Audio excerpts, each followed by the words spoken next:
សួស្តីអ្នកទាំងអស់គ្នាវីដេអូនេះខ្ញុំនឹងធ្វើការបង្ហាញពីរបៀបភ្ជាប់នាឡិកាវេននោះជាមួយនឹងទូរស័ព្ទដៃជាដំបូងអ្នកទាំងអស់គ្នាចាប់ផ្ដើម download កម្មវិធី Verifit ជាមុនសិនធ្វើការរងចាំបន្តិចសិនដើម្បីដំឡើងកម្មវិធីឲ្យរួចស្រេចបន្ទាប់មកទៀត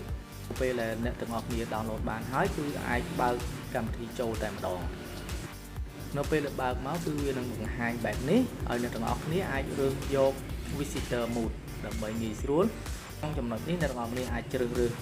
យកប្រទេសយើងជ្រើសរើសយក Cambodia មកត្រង់ចំណុចនេះអ្នកទាំងអស់គ្នាអាចដាក់ឈ្មោះក៏បានឬក៏មិនដាក់ក៏បានធ្វើដូចខ្ញុំអត់បានបំពេញឈ្មោះទេហើយពាក់ព័ន្ធជាមួយនឹងព័ត៌មានផ្សេងគឺខ្ញុំបំពេញឲ្យបានពេញលេញដើម្បីឲ្យនាឡិកានេះឲ្យសារឬក៏ notification សុខភាពអីត្រឹមត្រូវជាលក្ខ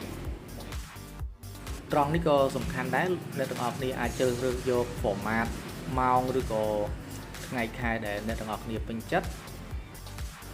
មកដល់ចំណុចបន្ទាប់អ្នកទាំងអស់គ្នាអាចបំពេញ email អីក៏បានប៉ុន្តែដើម្បីងាយស្រួលអ្នកទាំងអស់គ្នាអាចធ្វើតាមវីដេអូនេះគ្រាន់តែចុច tick ហើយយើងចុច later ទៅមកដល់ចំណុចនេះអ្នកទាំងអស់គ្នាអាចធ្វើការភ្ជាប់នាឡិកាជាមួយនឹងទូរស័ព្ទបានពីរបៀបទី1យើង search ឈ្មោះនាឡិកាដោយប្រើ Bluetooth នេះហើយទី2អ្នកទាំងអស់គ្នាក៏អាច scan QR code បានដែរសម្រាប់ខ្ញុំ scan QR code ដោយសារតែនៅហាងមាននាឡិកាម៉ូដច្រើនណាបន្ទាប់ពី scan រួចយើងធ្វើការ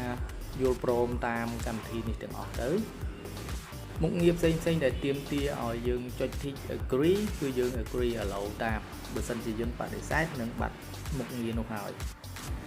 អ្នកទាំងអស់គ្នាអាចធ្វើការមិនបើកតាមក៏បានប៉ុន្តែតម្រូវឲ្យអ្នកទាំងអស់គ្នាអាន function ឲ្យច្បាស់លាស់សិនមុននឹងធ្វើការបដិសេធនៅពេលដែលកំពុងភ្ជាប់អ្នកទាំងអស់គ្នាគួរតែបើក Bluetooth ចោលឲ្យហើយទៅជាមួយនឹងទូរស័ព្ទ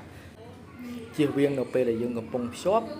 app នាឡិកាទាមទារឲ្យយើងបើក Bluetooth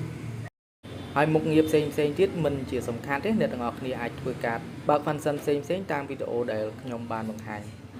រហូតដល់ចប់អរគុណ